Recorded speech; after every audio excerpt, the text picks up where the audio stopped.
Yasin Betty Mali, Saso Figa Gada, Baby Unga Hamdi.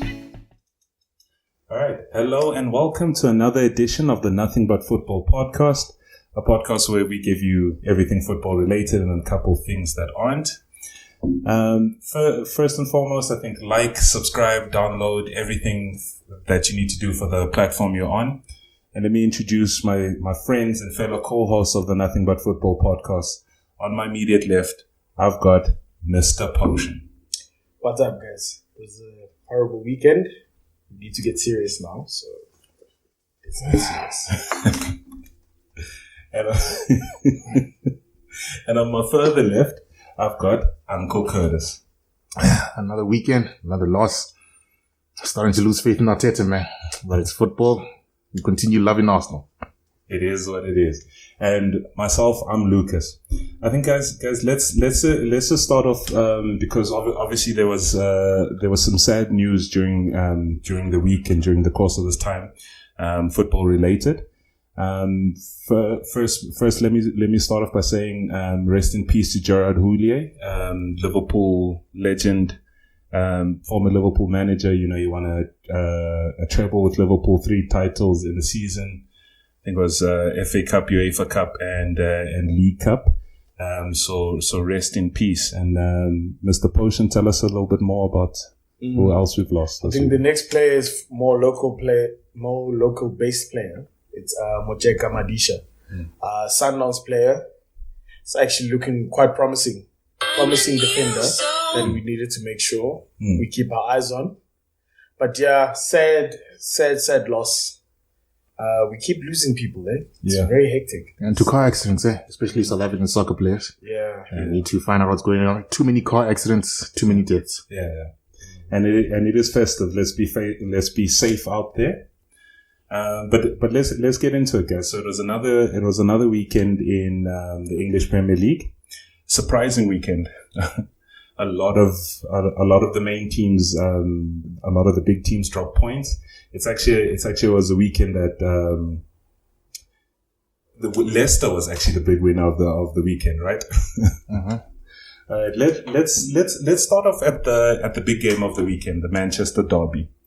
Manchester United versus Manchester City. They played out an exciting 0-0 draw. I'm playing very, very boring. Dude, you know, that game actually, it gave me like, you know, a glimpse of what the weekend was going to be in terms of the big matches. Yeah. So, sure. What a bland game, bro. That was a terrible game. What a bland game, bro. Yeah. I expected them to do more. Too much tactics, not enough passion. Okay. But so, what do you expect? There weren't any fans by your game, eh? No, they weren't. Because you guys can't behave as a city. So I don't know. England's got it down to the tiers or something. So that's obviously your last number. So So you know most. You're the rowdy bunch. Our players. You're Eastern Cape. That's what you are. You're Eastern Cape. You're the Eastern Cape of England. So it makes 100%. sense. 100%. So just maybe let me start here with you, Mr. Potion. Your views on the game, and I think also, you know, leading up to the game, I think there might have been a bit of excitement or at least just keen interest into the game. And did it deliver? The thing is, there was a lot of excitement. I genuinely thought, you know, both teams, you know, these are the times where Ole decides he's going to perform. You know, he just lost his Champions League game. Yeah. So he had to put up a big performance. So I thought, okay, it's going to be a nice game, nice competitive game. Yeah. City. So the Ole's tribe set the big team. Yeah. And then nothing happened. It kind of seemed like both teams were okay with, like, you know, the draw. So, very, very plain. Very plain game. Uncle Curtis, tell us your thoughts on the game. It was a boring game, man. Mm-hmm. Such a terrible game. Yeah. There's no, like I said, there's no passion anymore. It's teams being too tactical, don't want to lose the game. Now, because you're afraid, we get no draws where, what am I doing watching this? Yeah. I can't be up on a Saturday watching a game at 7:30 to go to sleep at 9:30 and I don't see one goal. Oh, man. Yeah. Don't know what to say. Yeah. So in terms of the game, from the Manchester United perspective, look, Oli says a lot of things in his press conferences that I think are just misleading. But he said it's one of the better performances under him, right? How he explained it was, last season United beat City a couple of times, but he even said on the counter attack and that. And this season, he says in this game, United played. Possession was relatively even. United played a bit with the ball. Look, in my opinion, I see where he's coming from. I think he's also just saying it to save face. He's happy. Yeah. He got a point. So. Yeah. As much as you look at that game, dude, like the position of where Man United is, like a draw is not a bad result. It helps him out in the bigger picture. Yeah. So yeah, you can't really blame them. Yeah. And Uncle Curtis, who do you think the draw is better for? And looking at how the rest of the weekend played out, do you see it as a good result, bad result, missed opportunity? To me, the draw did nothing for either team. It's a draw. It was boring football. It was, I don't know what to say about that game. Like I tried, there was no excitement for me. So to me, it didn't suit out any team. Yeah. It's just they were playing it safe. Yeah. Just like how Mourinho always plays it safe. Okay. Sharp, you can say, no, they tried. But I think the biggest problem is, Oli doesn't realize he can't play Rashford and Greenwood together. Those two do not gel. I think you said it a couple of times, the same type of player. And then every game that Oli has played Rashford and Greenwood together up top, you guys haven't won. Yeah. I'm talking about this season. Don't come and pull up stats from last season and come and tell me otherwise. But from this season, they play together. You guys don't win. They played together against Arsenal. You guys lost. They played together against another team. You guys drew. So just play Cavani. Cavani was injured. Martial was on the bench, just came back from injury. But I do agree with you about Rashford and Greenwood playing up front together, because up front as strikers, back to goal, they're not back to goal guys. They both like to get the ball to feet, run at people or whatever, so they don't occupy central positions. Maybe Mr. Potion, how do you see them as a pair? As a pair, you can't really have two headless chickens up front. So I don't see that pair. That's a perfect example there, Potion. 100%. Headless chickens, because nobody's leading the line there. Exactly. You don't. There's no guy who's gonna stabilize the front lineup. Yeah. Because even to me, you don't even have to play with backs to goals or whatever. It's how do you guys gel together? You don't need a target man up front all the time. It's just say, is the need 1-2 touches, or are you both just wanting to run with the ball? Both of them just want to run with the ball for me. Yeah. So I think you do need a target man when the rest of your team can't pass. Because then if you're the nimble striker who wants the ball to feed, they need to find you at good angles, and that takes a good pass. That's a bit harsh to say that your team can't pass. Fred and McTominay started. You putting on the whole team? But you putting that on the whole team? That's what I'm saying. I get it. I get that McTominay is a low scope, but fair enough. Fred tries. Short passes, but he tries. Yeah. Your long passes are your wing backs. So yeah. So and Maguire, you've got your superhero. The jailbird. Yeah. Look. I think he's great. Or I think he's very good. Sorry, let me not say great. But I think he's very good. I think he can pass. Pogba started, he can pass. Bruno Fernandes started, he can pass. But who else can? So who else can? Oh no, but I would like to thank you, Lucas, for learning to use better adjectives. Great, you from great to good compared to genius. Yeah. So I'd like to say thank you for that. Better adjectives. Yeah. So I'll leave it at that. Leave it with the good players. Okay, fair enough. So with how the weekend played out, it's either a good result, it's a missed opportunity. It's basically how you deem it. Right? So I think we don't have to spend too much time on the game because really nothing Go to really the Chelsea happened. game. Stop doing this. You always do this. You always go to Sunday. Go to the Chelsea game. It's Okay. on Saturday. Okay, sure. Let's go to the Chelsea game. So Chelsea was in decent form, keeping clean sheets and that, and they came up against Everton and lost 1-0 to Everton through a penalty. I think the keeper Mendy brought down Calvert-Lewin and that led to a penalty. Also, not the most exciting game. Because I think Everton got an early goal, shut up shop. Yeah. Also, Chelsea had some opportunities, but more so from set pieces, really, than from open play. So Mr. Potion, what's your view on this game? Because this is early in the season you would have called it a top of the table clash, but results haven't really been going the way for Everton. So this brings Everton back. Yeah. For me, it was one of those games that Everton really needed. Mm-hmm. It was one of those games they had to ground out, and it worked for them. So kudos to Everton. They needed this game. The beginning of the season, well, not the beginning, but more first 5 games, we were raving about Everton. Yeah. And James. Not so much Chris, but... Thank you for that, just clarification. So I'll say for Everton, it was a great result. They probably didn't expect that. Yeah. And from the Chelsea perspective? To lose to a penalty these days, it's quite unlucky. So I won't say Chelsea.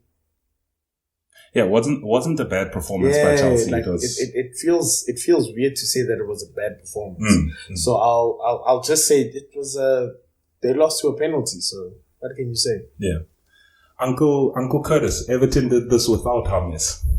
Yeah, get James out of here. But either way, as I was saying, there was a couple of times now when we're looking at Chelsea, and I started saying, hey, I may need to stop with my agenda against Frank Lampard. Yeah. Guess what? The agenda's back, gents. The agenda is back. Based off the fact they can't beat a top 10 team. All the games they won were below the team. And I'm even setting up, if Chelsea beat us, Arsenal is not a top 10 team. So that's what I'm going with. So he's doing well where he's getting the basics right. He's beating the teams lower than him. Yeah. Right? Yeah. The next step is for him to actually start beating teams above the top 10. Okay. But what I can say, the base is right. He's not losing points to Burnley, Arsenal. He's not losing games to, mid-table teams. He's getting the points. So now he lost 1-0 to Everton. Traditionally, Everton is a top 10 team, right? Especially over the past couple of seasons. So it's 1-0. It's not losing 2-0, 3-0. So his defense is still shut up. It was to a penalty. So over time, he will get things right, but I'll see what happens with Frank Lampard. Does this bring a bit of realism back to Chelsea? I want to see what happens when they play the next team that's in the top 10. So I'll give them benefit of the doubt, but for now, I'll see what happens in the next game. Yeah. Mr. Potion, just maybe one last thing on Chelsea.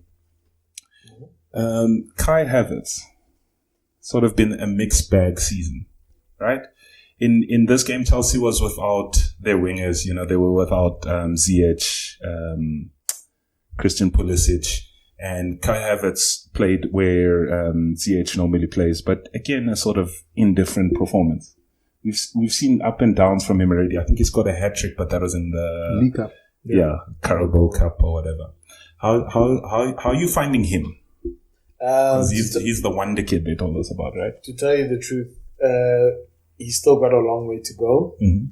The German players are taking a while to adjust. Yeah, I'll even throw in the Netherlands players, i.e. Ziyech. He's taking a while to adjust. Yeah. We've only seen Ziyech perform in one game. In the Premier League. Champions League is a different story, but in the Premier League, we've only both seen Havertz, Werner, and Havertz. CH. And ZH, yeah. Perform like once, if we can count it. But like, yeah, I think they've still got a long way to go. German League and Premier League is a different game. Mm-hmm. Takes a while to adjust. Mm-hmm. But I think we can't discount, like, you know, their performances. They'll get there at some point. Yeah. So, but yeah. Wunderkid for now, I don't think so. Mm-hmm. This season, it's still a discussion. Yeah. I think they're also, however you want to look at it, lucky that the teams above them sort of dropped points. And let's maybe start at the Liverpool end, right? Liverpool above Chelsea. Liverpool played out a 1-1 draw with Fulham, right? Now I sort of want to get into this game a little bit. Now I've personally been waxing lyrical about Liverpool a little bit, but Fulham played their part in this game. Fulham had quite a few chances. Listen, Fulham was supposed to win that game. The penalty, as soft as it was still a penalty. Yeah. But yeah. What happened to the penalty? I can't remember what happened with the penalty there. If I can remember properly, it was a handball and a free kick. Yeah. Basically, Guy in the wall. the guy on the wall was turning. Oh yeah, this, that was a very and soft then he one. got hit. But it's a penalty, nonetheless. Which is why According to the rules, it's which is why I a say penalty. VAR is a great equalizer. So when Yeah. managers change their minds when decisions go against them, Yeah. I'm not with that. Because again, we had another controversial VAR decision. Well, this time it was on Friday with West Ham, David Moyes. Busy crying that the VAR got in when the man stepped off the line and saved the penalty. Like, Moyes, what do you complain about? That they got right decisions. Exactly. Let's be serious about this now. Yeah. Look, Jurgen Klopp said during the week that he's maybe not such a fan of VAR anymore. He will say that up until that he goes back. Because my problem is it shows how bad officiating is. Yeah. You know what And my problem that's is, not- bro? Like, you can't, like, they voted, bro. They voted. They voted. They wanted this. Yeah. Because So I'll give you that. Execution-wise, like, England hasn't found a way to execute VAR. to me, it's But- not even that anymore. The execution is okay. The system is okay. I think they just have terrible refs. That's what it comes down to. Because they have terrible refs, they're inconsistent. But what do you expect when you've got guys running VAR who coach third division? Okay, fair enough. I hear you. But that's what I'm just saying. It's just they're inconsistent. Yeah. So just going back to the game, and let me start at you, Uncle Curtis. Liverpool, we say it's a bit of a fortunate penalty. It's a correct penalty, but that's what brought them back into the game. I mean, Fulham had quite a few chances. Liverpool weren't as dominant in this game as we normally see them to be. Now, across this whole weekend, a lot of the big teams drop points and that kind of thing. So we'll maybe have the same question about them all. But does this rock Liverpool? I don't think it rocks Liverpool. To me, I have to give some praise to Scott Parker. Beginning of the season, his team was getting rocked left, right, and center. Yeah. Every game, they were losing 3-0 or something like that. Over the past couple of games, I know it's only 3 results where it's 1 loss, 1 draw, and 1 win. Okay. Right? But you can see an improvement in the performance, and that showed in the Liverpool game. Yeah. They didn't let Liverpool run all over them. Yeah. They had their high press. Okay, Ruben Loftus-Cheek, I still don't know what he does in that team, but he's there, he's doing a decent job. That guy should just stick to modeling. Like, give up football. He just stick to modeling. I think you should just play deeper. He should play, but yeah, I'm going to run agendas. Learn how to play deeper. I'm going to run agendas here. He must go to modeling because all the chicks love that guy. So go to modeling, buddy. Go where you love. Football players, you left Chelsea to Fulham, you fail. All right. But either way, jokes aside, he's doing very well. Scott Parker has improved them. Can he sustain these things? Is he learning week in, week out? If he does continue to learn, then I see he does have a future in management. He might be an Alan Kirbysley of the modern day football. I don't think he'll get a top job just yet. Depends how well he does. But he'll be That's Alan. too soon. Not too soon. I'm just saying overall over his career. I'm just taking guesses here. I think he will be a mid-table team coach. I don't see him taking the step to a big team. But he has improved the team.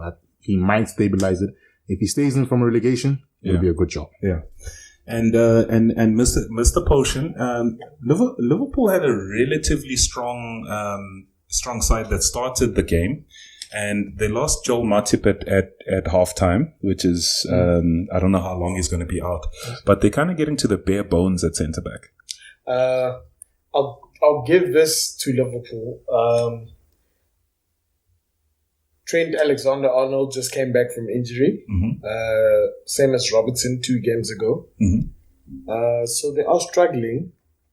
Fabinho also had a niggle, and then you lose Joel Matip. So there's a lot of shuffling that you had to do. Yeah. So, and also, who else? Diogo Jota, the guy who's been scoring consistently, is out. So obviously that kind of messes up with their morale. Yeah. But one would think that, as champions, they take this to a newly promoted side that's in the bottom 3. Yeah. I sort of see it as a bit of a missed opportunity for them. Yeah. Look, I'm happy because I had Salah as my captain. I really thought he was for fantasy, and I really thought he was going to do a lot. But seeing that Spurs had the harder fixture, right? Spurs was away at Crystal Palace. They had the harder fixture. Fulham's just up from the championship, and that little bit of the whipping boys, even though they're back on form. I think they missed a little bit of a trick there. But Fulham, like you say, is back in form, or working harder. And that, do you see it as a missed opportunity, or look, everybody dropped points, barring Leicester? To be honest, it's not about everybody in this league. Considering Liverpool's next 5 fixtures, the next game is Tottenham, next game after Tottenham is Crystal Palace, then it's West Brom. That should be easy points. Yeah. Newcastle, and then Southampton. Out of those 5 games, the games you think you'd get points from would be West Brom and this guarantees, game. Yeah. Oh, well, relative. Or 6, it's the Premier League. You never know. So hence why I'm saying that, if you look at those fixtures, you think to yourself, these are the games that these should be guaranteed points. Yeah.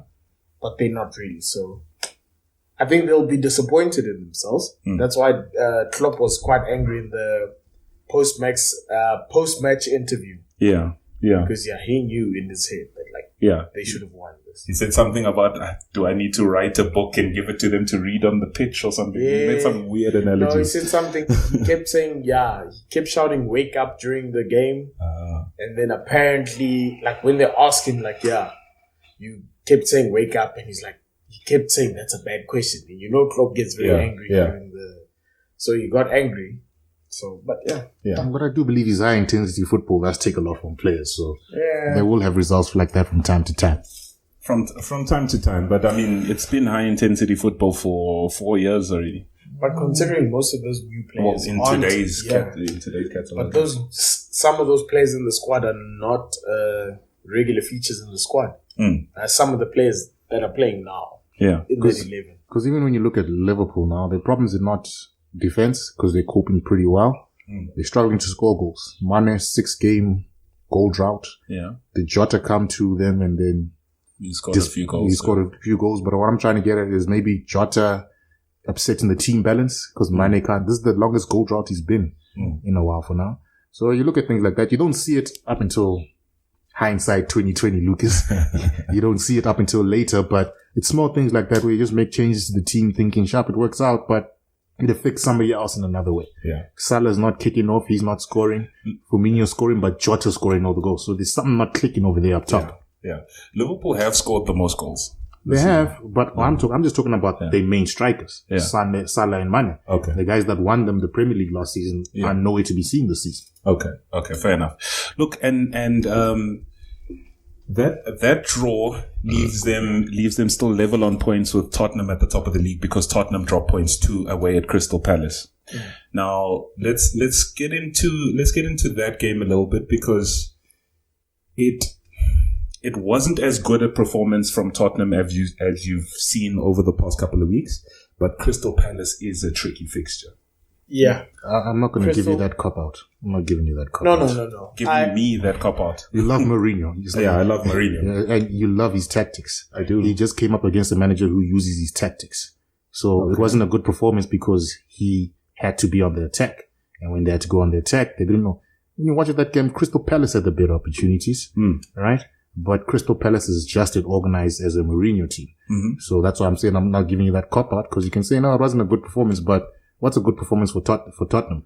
Sitting back and getting teams on the counter. Okay, so give me your analysis on the game then. Analysis on the game, expect exactly how I expected it to go. Crystal Palace will go get a few better opportunities. Mourinho won't come out and attack the team because he never comes out and attacks the team. Because right now, even when you look at a Mourinho Chelsea team that's purring, he's got 3-4 players that can do damage. Like his first team, it was Damien Duff on one wing. It was Ian Robin on the other wing. DJ Drogba up top. Frank Lampard in the center of midfield. And a couple of other supporting players over there. You move on to other teams, it's got Oscar. It's got other players in the team, right, that are doing well. You look at Tottenham, it's Son and Kane show. Yeah. 19 out of 24 goals. Yeah.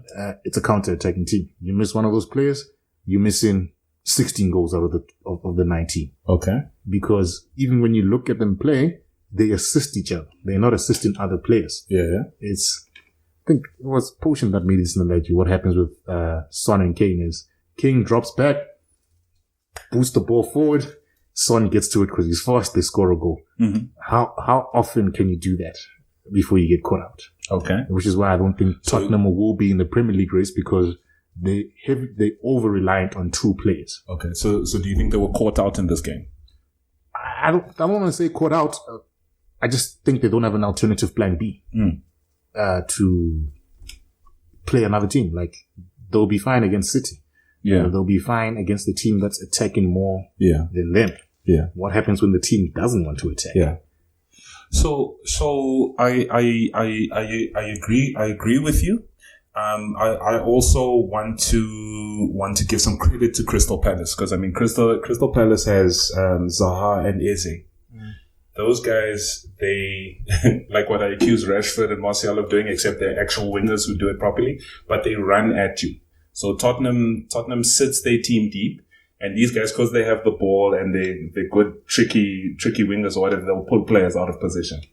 So I think they did that quite well in this game, and created some good opportunities in this game from doing that. Mr. Potion, what's your take on the game? I think Crystal Palace went into this games and as wrongful underdogs. And I say wrongful because of their stats against the London teams. They've actually been doing quite well against the London teams. They've played against the Manchester teams too. So they've played 4 games against the Manchester team, not the Manchester teams. The London teams.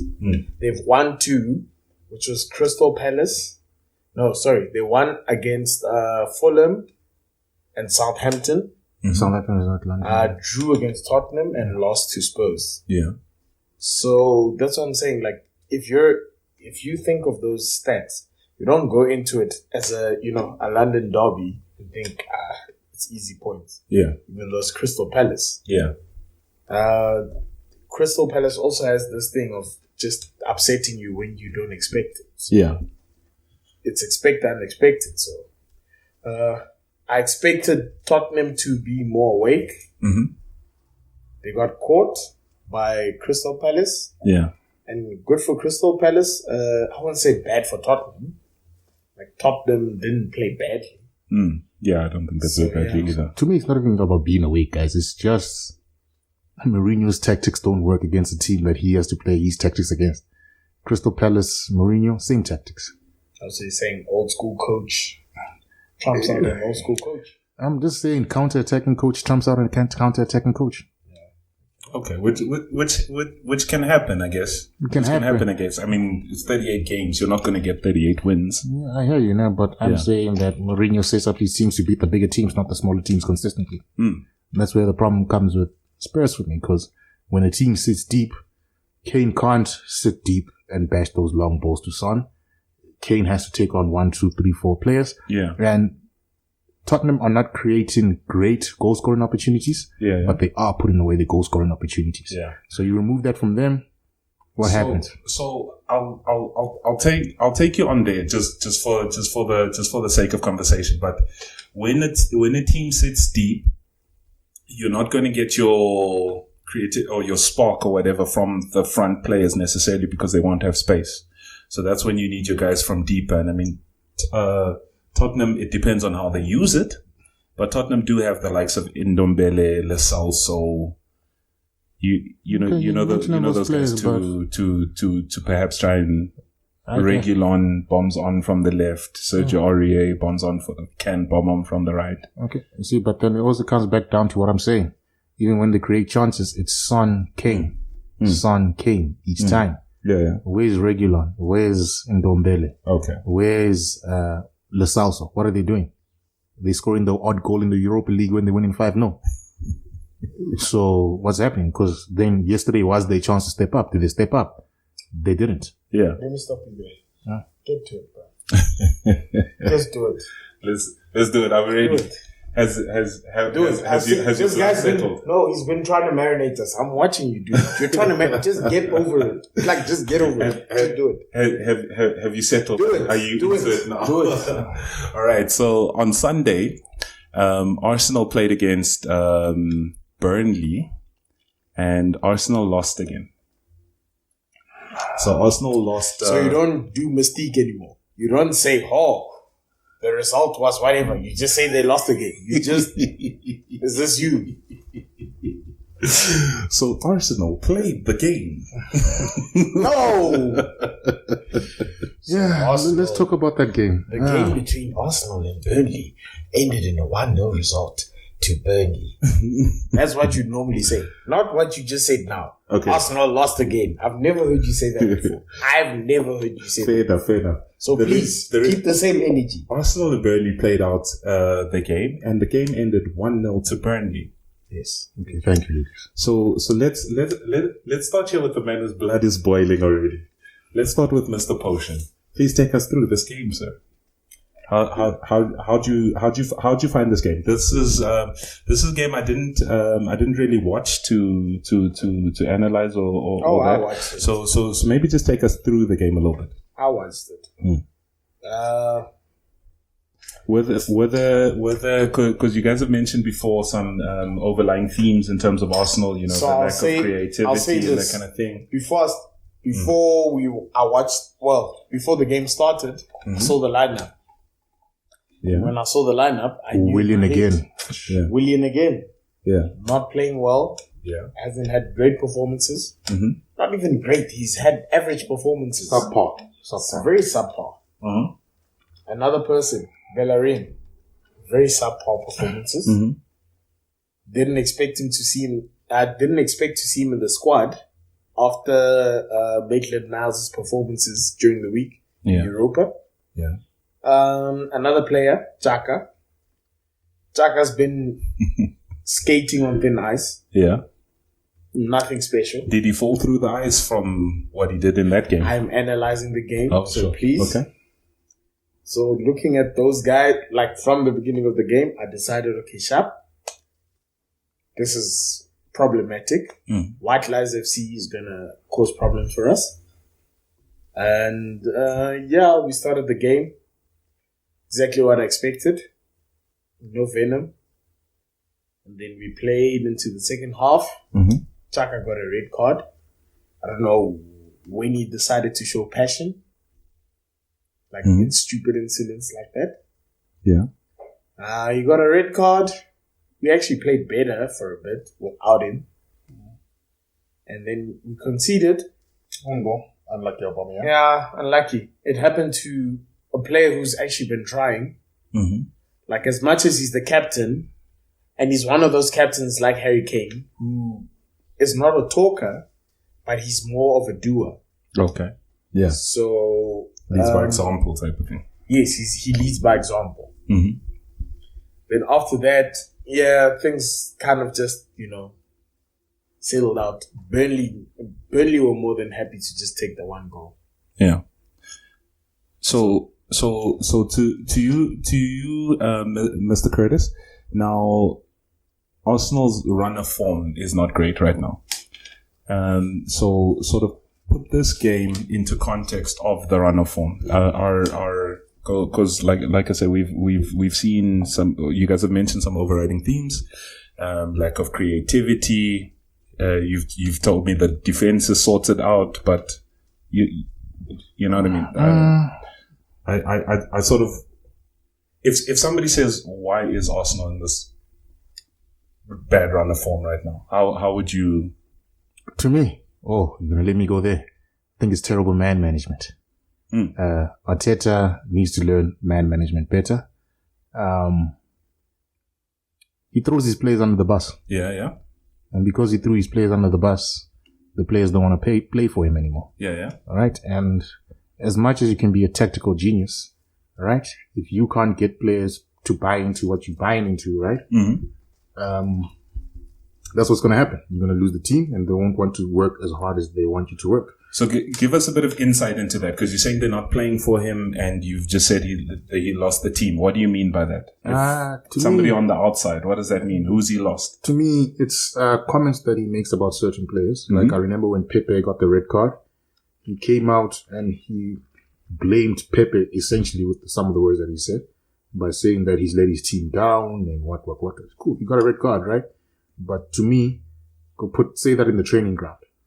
Don't say that to the camera. Don't say that to the media. Some players won't be able to take it. Some players will be like, oh, fine. The media's attacking me left, right, and center. You as my manager just add fuel to the fire, which is why you've been seeing all these Pepe stories of Arsenal are ready to let him go. They can't let that £72 million go. Yeah. All right. Niles, another player.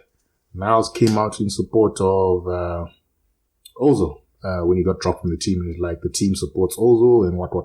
Yeah. All right, what happens? Arteta hasn't played him since in the league. And this is translating to bad results. Team chemistry. Let's maybe go into the Burnley game, right? Mm-hmm. Because Burnley wins the game 1-0. It's a goal from a set piece. It's an own goal. Mm-hmm. Would you guys describe it as unfortunate? I mean, it's not unfortunate. We play terrible. It's an unfortunate own goal, but we play terrible. Okay, so Mr. Potion, now going to the game. Did you see a performance from Arsenal? Were there any parts of the performance that start to give you hope? We did try. There were actually many opportunities where we were in front of goal. I remember Lacazette had a shot where the cross came from Tierney into the box. And then Lacazette took a shot, but then he literally shot it into Nick Pope's feet. So that's a result of low confidence. There was also another opportunity. There were plenty of opportunities we had where we missed because it's like Arsenal's not familiar with being in front of goal. But you know it's pushing. Arsenal's not familiar with being in front of goal. But must I lie? You haven't played in this. I'm giving an analysis. No, I get you. You know where I saw we're going to lose the game? 5 minutes into the game. Commentator. Burnley have not beaten Arsenal in 46 years. I sat there like, oh my God. Each time I hear a commentator say something like this, we are losing. Of course, they'll bring some obscure stats. Yeah. Southampton haven't beat Arsenal at the Emirates since 1962 on a Tuesday. The one I heard was, I think, against Southampton. They said Southampton have not scored a first half goal this whole season.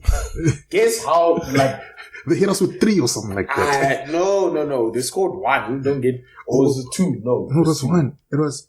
Which team was it? Okay. Wolves. Okay. It was Wolves. Wolves. So my bad. So Mr. Potion, are you questioning Arteta yet? That's a question with many layers.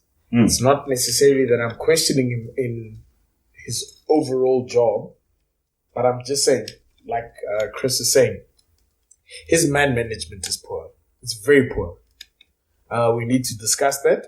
You can't one weekend decide you're going to burn Nicola Pepe after he gets a red card and say he let his whole team down next weekend, when Chaka, no, not next weekend, but a couple of weekends later, you decide you're going to burn Chaka and you're going to say mistakes are mistakes. Everyone makes mistakes. But it's tough at the top. Don't these players have to get stronger? No.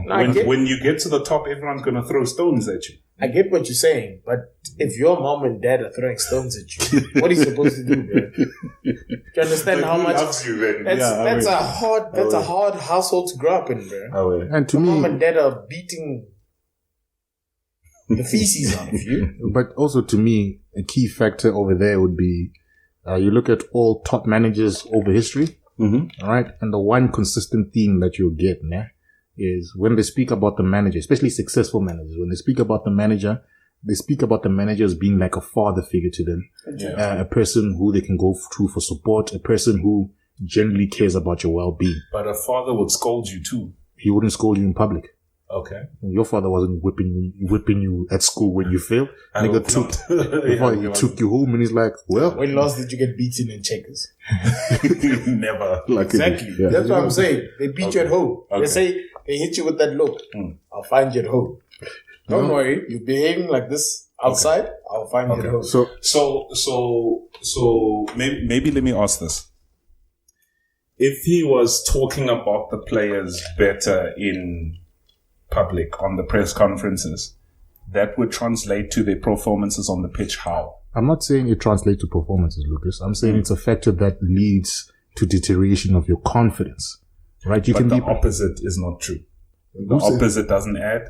That's what I'm saying. If you're talking about them better, because him talking about them bad is taking away from their performances. No, Lucas, what I'm saying. No. I'm not saying act like they didn't make a mistake. You do not scold people in public and expect them to play for you. I'm not saying it will change the results. I'm saying the results are getting worse. Okay, so let's come to the results then. Okay, fine. What's the factors behind the results? The results, he's too stubborn in his tactics. He's not adjusting to realize, okay, I don't have the players for the tactics I want yet. All right. Best example I can give this for is Nicolas Pepe. Right. He wants him to stay on the wing. Right. That's what you need to do. Yeah. When you watch Nicolas Pepe in the Europa League, he drifts into the middle. He goes out wide. That's the type of player he is. He needs movement. Like he can't be, let me stay on the wing and I'm going to cross all day. He's a player who I'm actually sad to say this, as much as I give this guy shit all the time. But with William's natural play is not I'm on the wing all the time. Either, yeah. William cuts in a lot. So maybe that is also a factor that we must consider about William. Yeah, I'll consider that too, but William's done nothing since the first game of the season. He's done nothing, so yeah. But I'm just saying, let's be objective. But that's not what you do as Arsenal. That's what I say. So to me, there's factors that will lead to your improvement in performance. There's factors that will lead to your deterioration in performance. The two are not mutually exclusive. Your deterioration in performance because of lack of confidence doesn't mean when your manager says nice things about you, when he tries to boost you in a press conference, right? Your performance will improve. But that support base at least gives you confidence at a steady level. Yeah. So that when things do go right, you remember the good things your manager said about you. Now things are going terrible. The media is saying, oh, Nicolas Pepe, 72 million flop. What? Then you go to your manager. That man let the team down. It's like, come on. Mr. Potion, coming over to you. When Arteta took over the team, there was a lot of excitement, a feel-good factor. He brought the FA Cup. Yeah. In 12 games, is that gone? I don't think it's gone. I just think I'll actually say that his arrogance has overshadowed his performance. Even though his performances are still there. We do appreciate that. Yeah. A lot of Arsenal fans are forgetting what he's done for us. And you can't forget that. We just need to remember that it takes time to mend these wounds that we had. Yeah. So just because we struggled in the past, and then we get something new, it doesn't mean that those wounds go away. We just need to remember that, hey, this guy's also trying to fix things in the background. Okay, now here's a question, and I'm gonna phrase this poorly, but I hope when you're trying to, where on the sum of Arsenal's talents, where should Arsenal be? Like, what is he falling short of? Obviously not 15th or wherever you are, but on the sum of Arsenal talents compared to the rest of the league, like, where should Arsenal be? You asked a good question. I feel as though we don't have bad players. We don't have players that we need to think, this guy doesn't deserve to be in the team. I think they just lack, they lack support. They lack freedom. So I think that's the two things that they do lack. Yeah, but my question is sort of, and maybe let me send this to you, Uncle Curtis, first.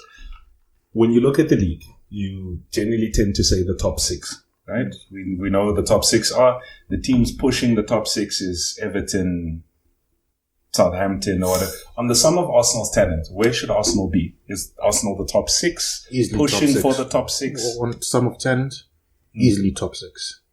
So he's falling short of the top six quite a bit. Why are we not? When it's Ollie, you say it's Ollie. When it's Frank Lampard, you say it's Frank Lampard. I just gave him cut now. Yeah, it's terrible man management. Yeah. Okay. So, but how does that flip? How does that flip? From last season's positive sentiment to this? Because we're losing. You're at a top club. You're losing. You're going to get the brunt of bad results. Yeah. So he needs to change that. He needs to understand that he needs to be adaptable, right? Especially looking at the players you want. You can say, no, I want these type of players, né? Yeah. But if you don't adapt in the interim, because you never know what you might experiment with and you'll be like, hey, this actually works. This is the formula that works for my team. Yeah. But if you stick, you could get fired before you get a chance to get the players that you want to play. Yeah. It's like when a new manager comes in to a club, they don't get rid of everybody at once. They don't say, no, this player is terrible, this player is terrible, this player is terrible. They'll work with the team. Then they'll get one or two players in the summer transfer. But he worked with the team last season. Feel good factor, brought the FA Cup. Mr. Potion, early in the season, you said Gabriel is up there for Lucas, signing you do this of the season. Dog. You do this a lot. Dog. What? No. Do what? Finish your point. What's up there for signing of the season? He still is. Okay. But what I was trying to get with Lucas. Hold on. But he still is, because I'm saying that, considering that he's been player of the season since he got there, third month in a row. He's literally won all of the awards since he got there. Of Arsenal Player of the Month? Yes. Oh, yeah. And he was 24, 25 million? Who else can you say is the player of the season? Sharp, you can say Cavani, because he was free. You can say Højbjerg. How much did Højbjerg cost? 11. Okay. Decent price, but cool. But what I'm getting at here is, when you look at the thing, I don't believe it. None of the goals are his fault. Okay. So you can't blame team performance on an individual. So I'm trying to get to, what are we blaming it on? I'm blaming it on the manager. Because you're blaming it on the manager. Højbjerg, signing of the season. If you're going to put me against Gabriel, then it's head and shoulders the signing of the season. It's not head and shoulders. Højbjerg, signing of the season. Yeah. Disgusting.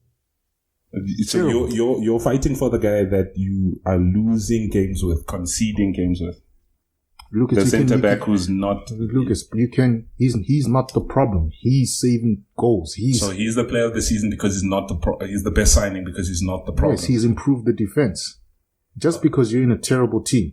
If James Beattie is playing at Southampton and Southampton are losing 4-0 or whatever, if James Beattie came that season, actually 15 million. Right? Oh, sure. If James Beattie, your fault. If James Beattie comes in scoring 30 goals a season and he outpaces even the top strikers that season, you tell him he's not player of the season. No, but if he scored 30 goals, that would be a metric. Yeah, you could measure to say he scored 30 goals. Here, you've conceded goals and lost the games, and you're saying your centre back is signing. Lucas, but you said he's conceded. So he conceded 10 million goals. Difference. Okay, Lucas. What? 10 million difference. between their prices. Okay, Lucas. Okay. No, hold up. Before you go, you are conceding saying that What was your point now? That he's in a losing team, right? As if he's conceding. No. That's what you're saying. No. I'm not saying that. I'm trying to say the sentiment from Arsenal that is swaying this way, right? I'm almost trying to see where's the hope in the squad. Where's the let's do a deep dive because to me you're saying the centre back the manager has fixed the defense and the centre back is one of the better players. You're conceding goals to lose the games. Lucas, but an own goal. Players with red cards. Can you blame that when you stretched in the Premier League that they're gonna take that? I'm not blaming the player or taking away from the player. Yeah, I hear you. I am saying. Yes, you're saying you're conceding goals. You're saying this guy fixed the defense. No, but do you understand that the defense is conceding goals to Lucas, you see, you used that word. We said he improved the defense. We didn't say anything about fixing. We're still conceding goals. Okay. It's like, I'm not saying that he's giving us clean sheets every game, but I'm saying he is saving us from conceding 2, 3, 4 goals a game. Okay. And if you can do that, you're a great defender. You were a good signing. You were a great signing for the season. I'm not saying it's a bad signing either. I'm just reminding you that you said he's the best signing of the season. You realize that the difference is that now, if we were scoring more goals, the goal difference would be a lot more. If you were scoring more goals and keeping goals out, his performances would be better. But listen, his performance is not better. We're saying it looks better if we scoring. Okay. It looks better. Okay, fair enough. So to me, it's a long-winded way of getting to Arsenal is losing, right? Or dropping points and that kind of thing. The manager, when we talk about the manager, he's rigid in his tactics. Mm-hmm. He's rigid in his tactics, but the defense is better. So he's rigid in his tactics attacking wise? Yes. Okay. So sort of, I'm trying to get there. I'm trying to get to what is Arteta doing wrong? What is doing wrong? There's too much structure up top. There's not enough fluidity. As we said, it's bad man management. Right? He's freezing out players before he has the solution to freeze out a player. You might think you can leave Ozil out for footballing reason, but when you're 20th in the league for chances created, that looks like a bad decision. If we're winning, it looks like a great decision. Right? What I will say, he does own the decisions that he does take. Right? He does own it, but he needs to learn. You're freezing out creative players. It's like when I say bad management, Willian playing terribly. You decide to force him into every Premier League team. Keep him out for a game or two. All right? Because the other players are doing well. And then you're going to look at him and be like, Niles. All right? He says one thing in support of Ozil, you get banned from the Premier League team as well. That's bad management. You're going to create bad vibes around you. Players will stop playing for you. And it's also like... Yeah, we see that differently. Maitland-Niles has been playing well this season. You know, like how... He hasn't had a bad game. To me, it's Maitland-Niles can't break into the Arsenal team, but his performances from last season going up until he stopped playing for Arsenal got him to the England national team. Granted, he's not starting every game, but how is he not even playing 1 minute of Premier League football?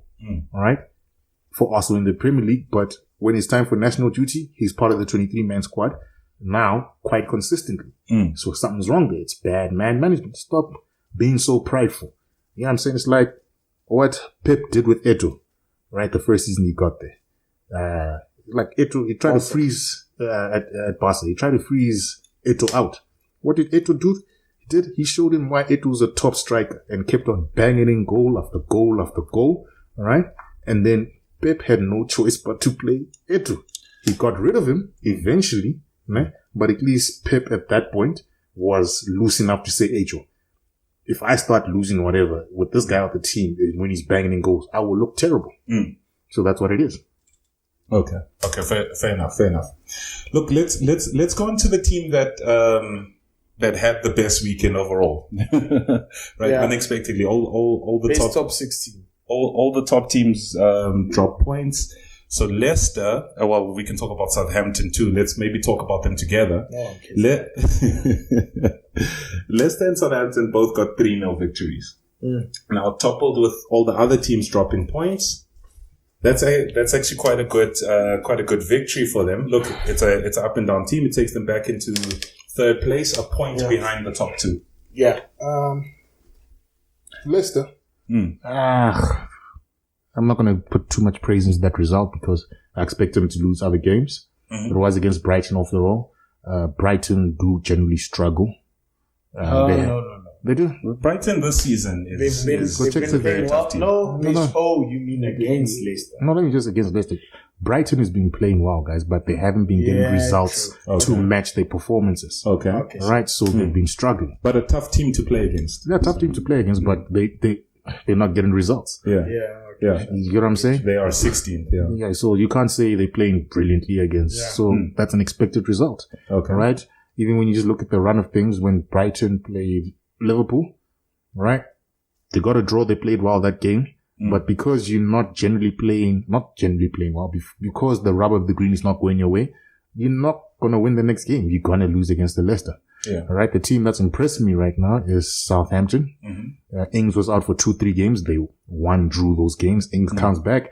Ings plays well again. Yeah. All right. So that Dutch manager. Is that more impressive than Leicester? Because then Sheffield United, who Southampton played against, is the bottom team. Okay. I'm not saying it's impressive. I'm saying the run of form is impressive. Okay. All right. Because to me, we are not going to base it off one result. All right. Because Lampard got a great result against, who did you say he got a great result against? Tottenham. Tottenham. He followed that up by losing against Everton. Okay. So what must happen now? You had one good game. Nah, get out of here. Okay. Di Matteo's got a Champions League. Okay. Nobody takes that seriously. Fair enough.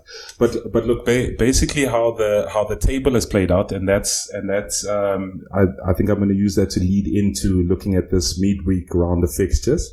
So as we're recording, it's Tuesday, obviously before the round of games. So at the top of the table is Tottenham Hotspur and Liverpool tied on 25 points. Tottenham just above on goal difference. But when we look at the fixtures coming up, it's Tottenham versus Liverpool. So obviously that's top of the table clash. Some would call it a 6-pointer, as you say. The game's going to be taking place at Anfield. Let me start at you, Mr. Potion. Spurs hasn't really had that many injuries. Liverpool again, Joel Matip went off.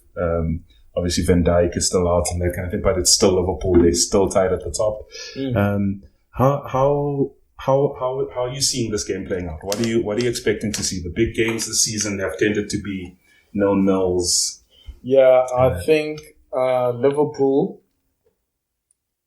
will give them. I'll give them the edge because they're champions and at home. But geez, Tottenham has been performing. Tottenham has a strong squad. Nah, they don't have this stuff. They have Son and Kane. They don't have a strong squad. Tottenham has a strong squad. We'll get to your crazy outburst just now. Tottenham has a strong squad. They could literally rotate twice. They can't. They could. They can't. Liverpool, can they? Liverpool can. Tottenham can't. Liverpool I remove Son and Kane. Liverpool are dying on their limbs. No, Potion, but they're still winning. I remove Son. Liverpool have a strong squad. They lose both full backs. They lose 3 of their 4 starting centre backs. They lose Jota. They lose how many players in general? They in midfield, they're rotating Henderson, Wijnaldum. Dude, the guys are bleeding. Yeah, they're bleeding, but that's a strong. Now. Do you understand that now that guys are injured, and then this is their second game in what? 2 days? I hear you, Potion, but we're talking about a strong squad now. Liverpool have a stronger squad. Right? They have coped with injuries in key positions. We're talking to this game. That's what I'm saying. We're talking to this game. That's what I'm saying. So Liverpool have had injuries, but I mean, let's look at what their injuries are now. So we can debate squads, but Liverpool's squad has taken a bit of a knock so right you're saying that the starting lineup for Liverpool versus starting lineup of Tottenham. I'm saying this game is tomorrow. Okay, fine. This game with how it looks, how are you expecting the game to go? But you must also remember that they literally just played the other day. Some players need to rest. This is not Champions League where the game is slower. Potion, I hear you. Where it's about literal mentality and all that. Yeah. This is just pure physicality. Yeah, Potion. But that's why Klopp took off Alexander-Arnold on at halftime. Yeah. He took off Robinson as well. Okay. Wait. Can I just pull some structure back to this? You're saying that to what point are you making? So there's Liverpool versus Spurs. How do you see this game playing out? No, okay, fine. Liverpool versus... You're telling me about injury to what point? I hear you, Lucas, but he was talking about Spurs have a strong squad with rotation. I was disputing that fact, not to the game. To the game. But you were saying that saying to the game. So you didn't let me make my point. No. Just attacked one point. I got to attack the point over there where you're talking about a strong squad. Because to me, it's basically... No, guys, to me, it's basically Liverpool can get goals from anywhere. We've seen it. Will they? How do you see this game playing out? Not what they can do. Winning. What do you expect? Liverpool winning. Okay, based on why? How do you see the game? Liverpool have more creative freedom. They will handle Son and Kane because Liverpool haven't been conceding goals. Mm-hmm. All right.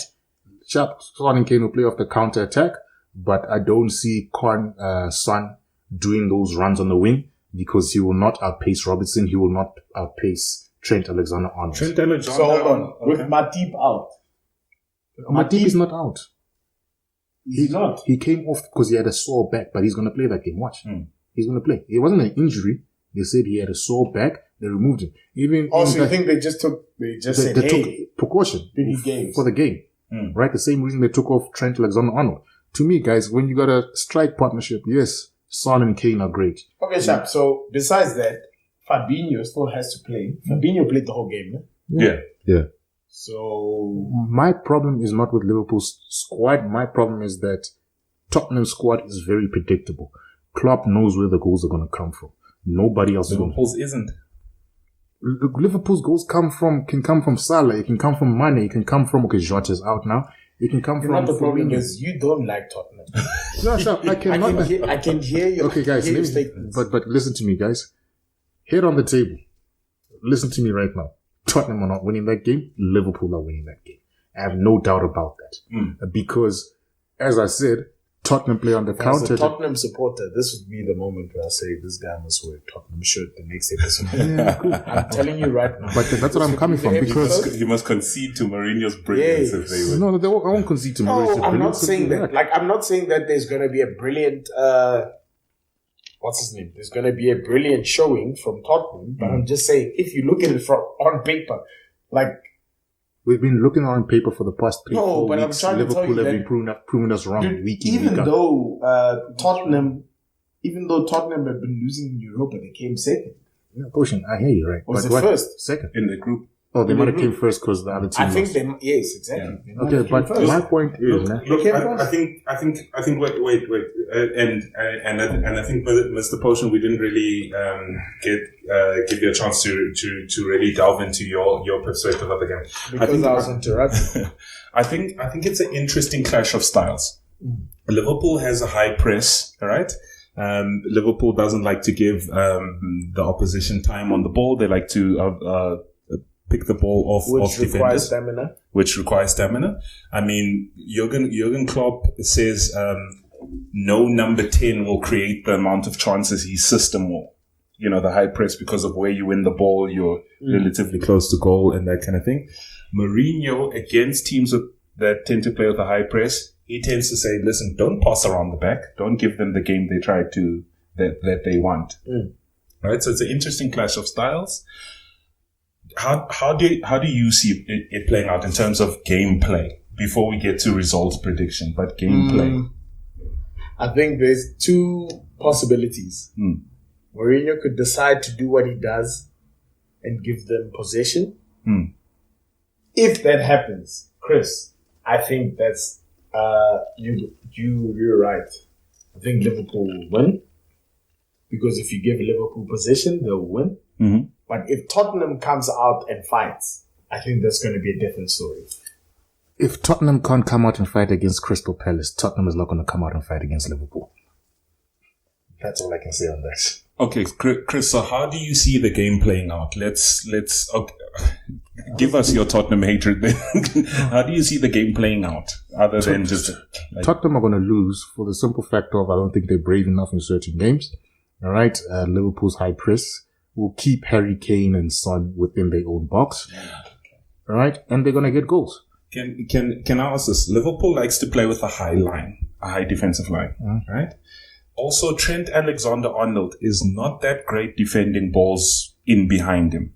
That is the position Son plays, right? So we're sort of dismissing it, but these tactics also play to Tottenham's hands a bit. But a high line when you have Kane. So you're calling Alexander-Arnold a Bellerin? An A-rate Bellerin?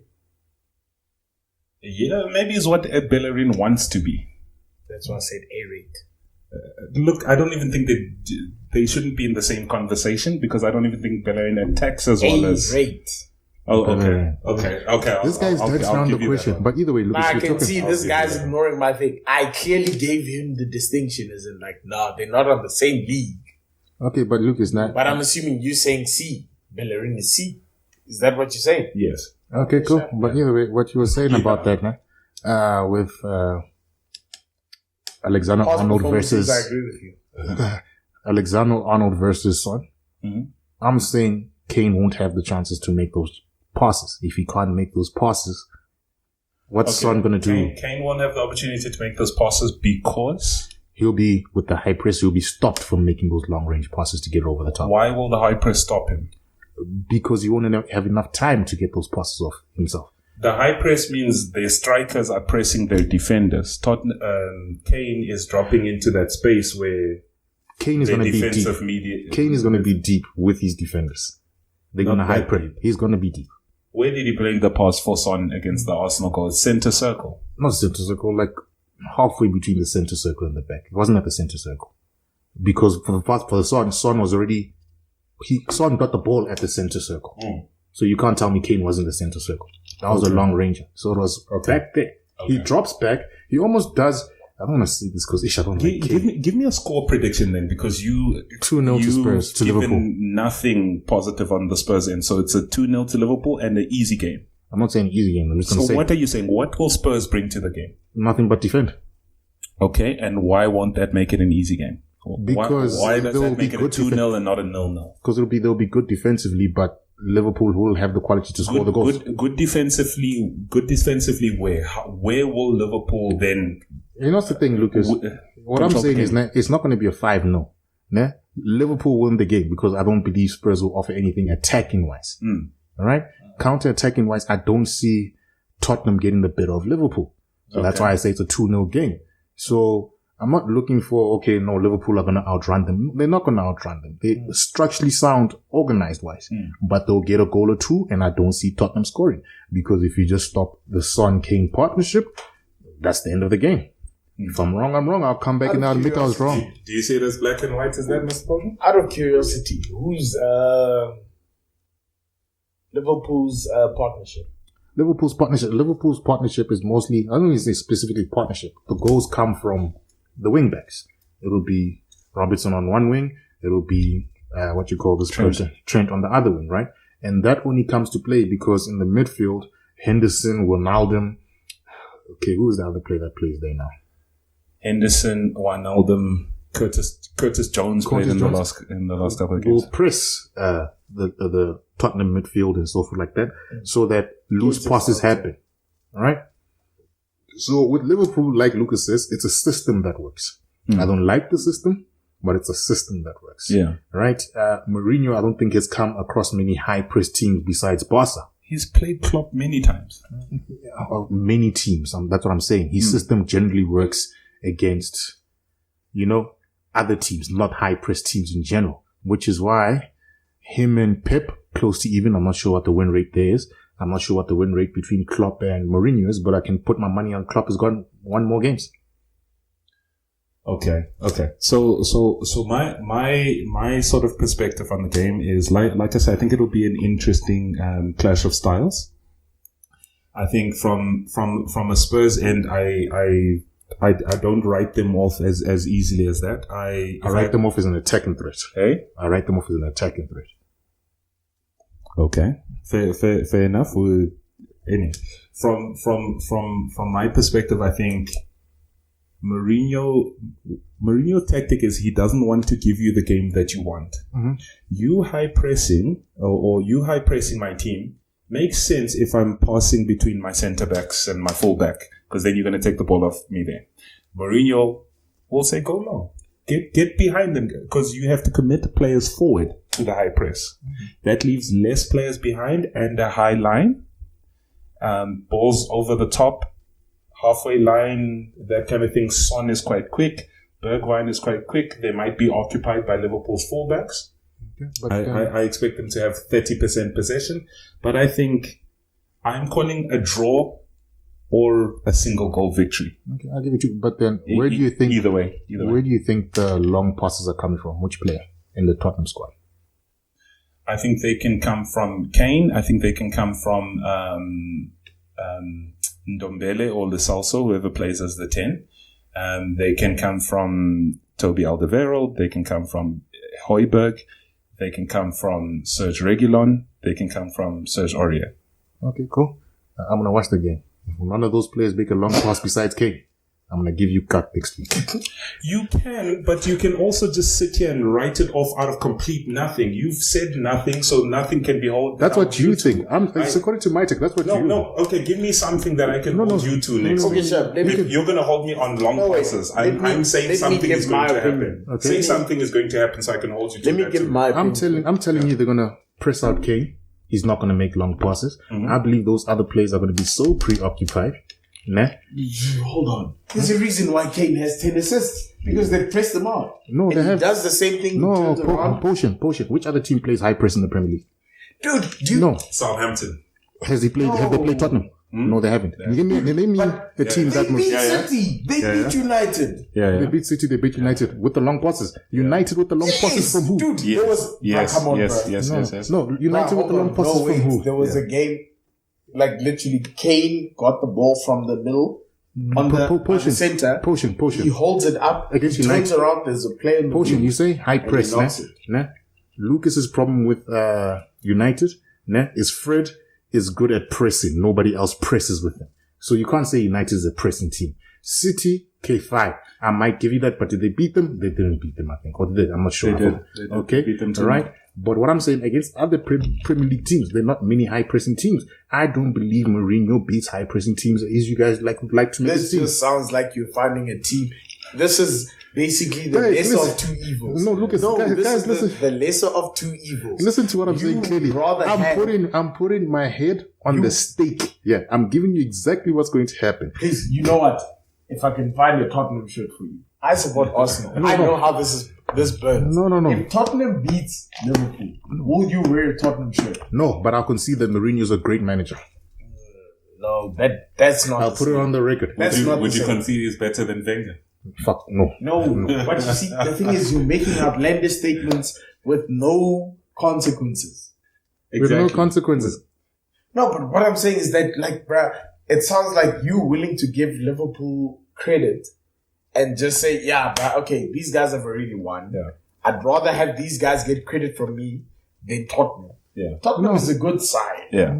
Let's just admit that. Good counter-attacking team. But hey, let's move on from this topic because I'm not going to concede to what you guys are saying. Because I'm telling you, Kane is not going to do the long passes. I don't believe Toby Alderweireld is good with the long passes. I don't believe Reguilon is good with crosses. The man with 10 assists is not going to do long passes. 10 assists. Son, the man who's had one good season with 10 assists. Sorry, I'll even check, bro. It's probably even 11. Okay. Yeah, but one good season. I think he's writing big checks in one season. Yeah, he had 4 against Newcastle or something. No, I refuse to give him credit. Wait. I think you're writing big checks. So I want your prediction on record. 2-0. I told you. 2-0 to Liverpool. 2-0 to Liverpool, and an easy 2-0. I'm saying easy 2-0. They'll get 2 goals. They'll score 1 each half. They'll score. Okay, not necessarily the breakdown. I'm not saying it's going to be easy. I'm saying Liverpool will break the Spurs side down. I'm saying easy because you've written off Tottenham's counter attack, so you're not seeing Tottenham as an attacking threat at all in this game. I think they'll have 1 or 2 chances. So I'm saying easy game because it's hard to break down the defense, but expect nothing to trouble us at the back. At most, I can give Tottenham 1 goal. but I do not see them because they're going to get That's a pitched. cop out. It's not a cop out. No, it's not. Wait. Fine. Let me put it this way. No, Lucas. You were so strong on your opinion. I'm strong, that but you wrote them off on but the. Now, if you're going to give them one goal, who's going to create that goal? No, Lucas. You But wrote them all off Lucas. But possible. again, you are trying to lead me to a conversation, man. No, I'm trying to read you to put your. Lucas, can I say what I want to say to you? Sure. You said you believe that Tottenham won't get any chances. I did not say that. Nah? I just believe they won't put the one chance they have away. That's what I'm saying. I believe Liverpool will create enough chances for them to get 2. If Tottenham get a goal, great, but I don't believe they'll have enough chances to put 1 away. Okay, where do you think they'll get their chances from? Because you said Son and Kane. There'll be 1. You just said Son will be. Yeah, but there'll be 1 chance. You're not going to go 90 minutes without at least a half a chance. It won't be a great chance. Can you see the ultimate cop-out that's going to come if Tottenham pulls this result? No, I'm not going to. No, lose it. I'm putting my head on the stake. Tottenham are not winning this game. Okay, they're not winning. They're not winning this game. Oh, listen, head on the stake means we'll have to find something for you to do. We'll think about it, but It's we'll okay. see. Tottenham are not winning this game. That's what I'm saying. It's okay. Tottenham, they're playing at Liverpool, man. I think everyone was just tune into the next episode because I will figure out something in the next 2 days. And Oh, wait. Okay, fine, but what I'm going to figure out what you guys do. If I'm right. No. You're the one putting your head on the mast like this. We're saying it'll be a tough game. No. I'm not going to take a bet if you guys are not going to do something that I come up with. No. If Lucas, if you got a Liverpool supporter as a brother. Yeah. If Liverpool win 2-0, I want you to go wear a Liverpool shirt next episode. I want you to wear it. So this guy thinks he's smart. Everything's stacked in the favor. Liverpool is the champions, right? They evidently you would expect them to, be champions, whatever. Liverpool's playing at home, which also plays to their advantage too. And you want us to have an even bet. How's it an even bet? You guys will come up. I'm just saying. You wear a shirt if they win. I wear a shirt if they. They haven't decided what the thing is. Everything's in your favor. I'll do it topless and jiggle with my stomach here. Okay, cool. I don't want to take this bet, but I'll take it. Wait. You want to discuss the conditions? Okay. So wait. Let's just get back to predictions while we have a young think about it. So your prediction was 2-0, then it became 2-1 when 2-0. I don't see Tottenham scoring. It's a 2-0. Let me put it this way. My prediction is they'll win by 2 clear goals. Okay. They'll win by 2 clear goals. Yes. Okay. Mr. Potion. Liverpool versus Spurs, top of the table clash. They're tied on points. I think it'll be more of a 1-0 game. Yeah. I think Spurs will take it. Mm-hmm. Purely because Liverpool's defense is quite shaky. Yeah. And Spurs' attack is quite good. So I think, Okay. My prediction on the game is actually going to be a draw. It feels like I'm sitting on the fence. But to get off the fence, I'll take that bet. I'm going to give it to Spurs 1-0. Oh, shot. I'm going to give it to Spurs 1-0. So no, I think we don't have to make the bet anything extreme. I think for the next episode, we just have to make Uncle Curtis drink beer the whole episode. Nah, you guys are mad. I think that's fair. I know you hate that. And by drink beer the whole episode, I mean you need to finish 1.5. Okay, so I'll take the flavored beers. No. Straight up. Come drink those things that Arsene Wenger saved the team from. I'll choose the beers. I'll take it because I believe in Klopp. I'll take it. I'll choose the beers. I'll take it. And then if you win, I'll drink a cup of wine. Not a cup, 2. I'll take 2 beers for 2 wines. He must wear a Liverpool shirt. And yeah. Why are you scaling down your things and then mine is the ultimate? No. Listen, I'll take on potions. I'll drink 2 beers. I'll be topless in this episode. The next episode, you must wear a Liverpool shirt. That still sounds easier to me than wearing a Liverpool shirt. Oh wow, hectic. Okay, sure. Then we'll discuss off air what you want me to do. Okay. No. Listen. I think 2 beers for him is hard enough. Okay. And I'll choose the beers.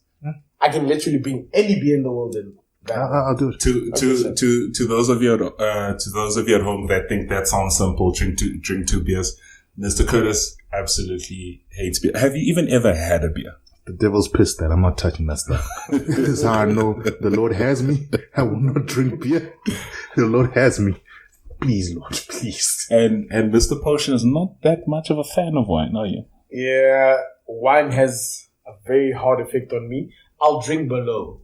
Okay. It's my wine choice. Okay. No, I'll say Merlot. Merlot kills me. No, Potion. I'm a rosé guy. Potion. You said you Okay, choice. listen, It's you can the do choice. which one, but I know I'm pretty confident, so I'll give you my weakest, the wine that makes me the weakest.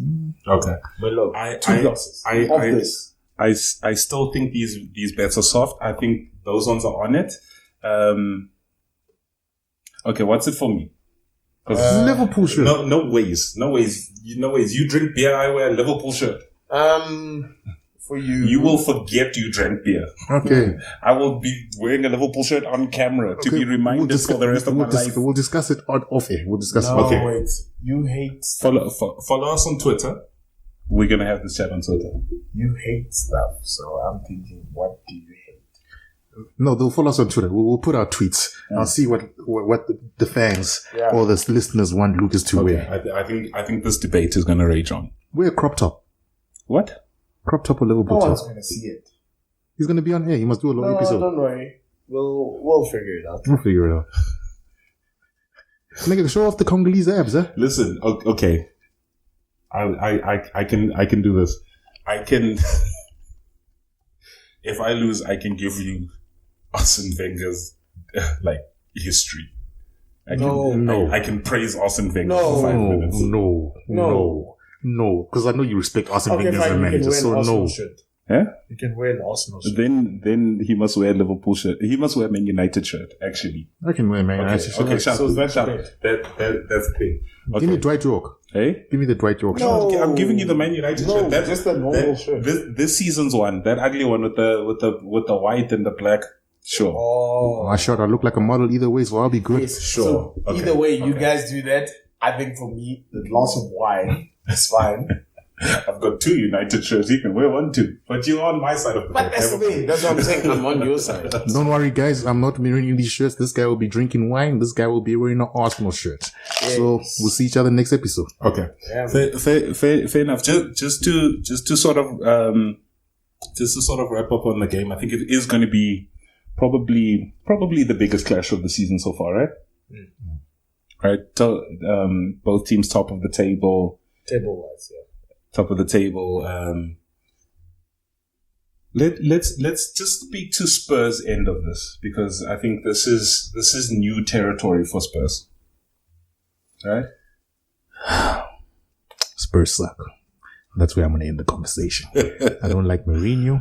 I don't like Spurs. It's not a new conversation. Spurs flopped 2, 3, 4 seasons ago, where they were competing for the title and finished third.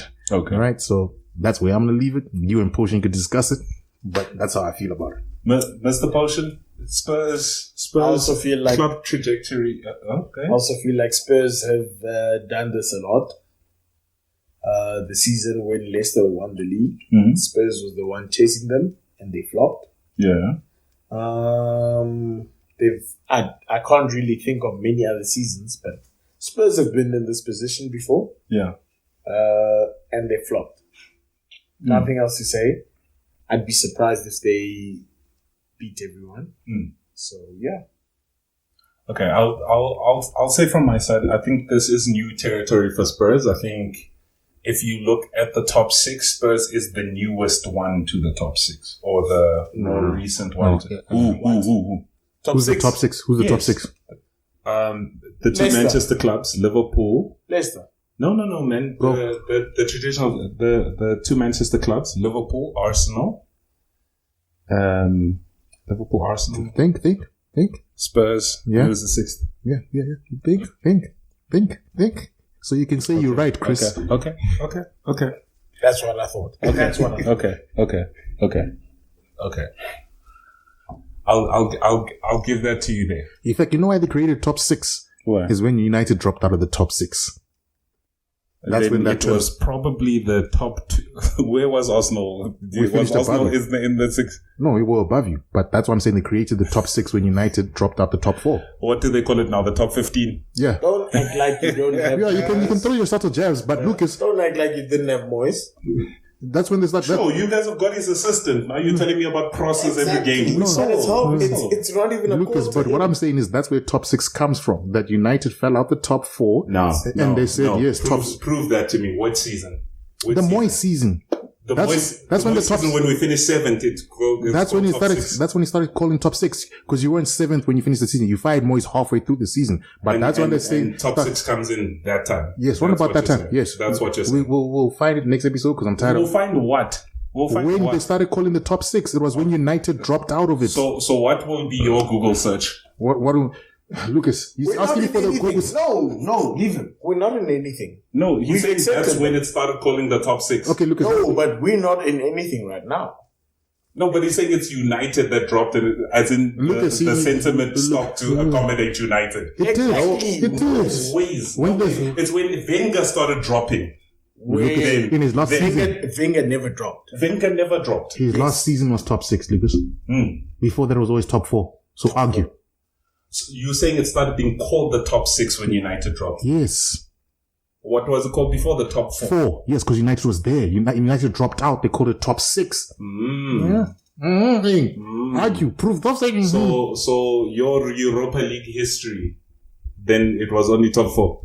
Our Europa League history was after Ferguson We're left, not Lucas. involved anymore. Lucas, We're not involved. Lucas, our Europa League not history there. started 4 seasons ago. Yeah. So what you talking about? 4 seasons ago it Yeah. started. Top 6 has been out for 6 seasons now. When United dropped out the top 6. So what's your point? It became top 6 when United dropped out top 4. Not when other teams came up. It's United dropping that makes it top yes, 6. other teams came up because United dropped out of it.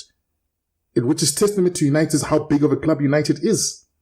So you're giving it becomes top 6, not because other teams come into it. It's because United fell. Yes, because you have to accommodate United. In one season. Yes, because United is the big club, so you have to accommodate United. No, I know where we finished. Don't go check the league table. We finished 7th that season under Moyes. Lucas, but if you're saying it became called the top 6, I'm saying when, what's your when Google Leicester search? won. You're When pulling Leicester out won. things like this. Okay, listen. When Leicester won, when did you finish?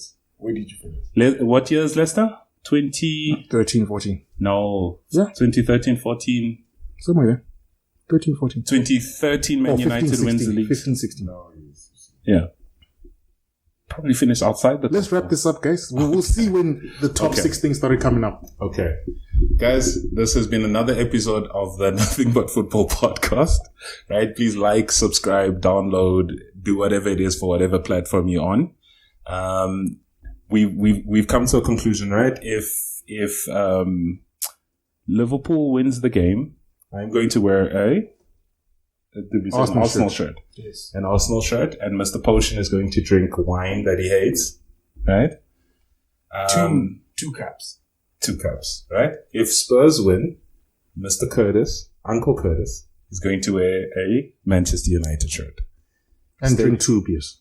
And drink 2 beers. Oh, yeah. Okay, so please stay with us, like, subscribe, and all of that. It's been another wonderful week. On my further left, that there is Uncle Curtis. This man is calling me that there because he's pissed off at me because United is a top 6 club and that's why they started calling it. I meant to say that man there. I forgot a word. But- that man there, top 15 supporter. You started this. I started this. You know I'm petty. King Petty is coming your way, Lucas, every episode going forward. But guys, much love. Sure, every episode, while your team is 15th, it's going to take at least 10 for them to get... yeah, sure. Uncle Curtis? Yeah, peace out, guys. Much love. We'll see you when these guys are wearing Liverpool shirt, Arsenal shirts and drinking wine. On my left, Mr. Potion. Yeah, guys. Sorry. Done. I don't need to really say much, except we'll see you next episode. Hey. And I am myself from Lucas. Cheers, guys. Cheers.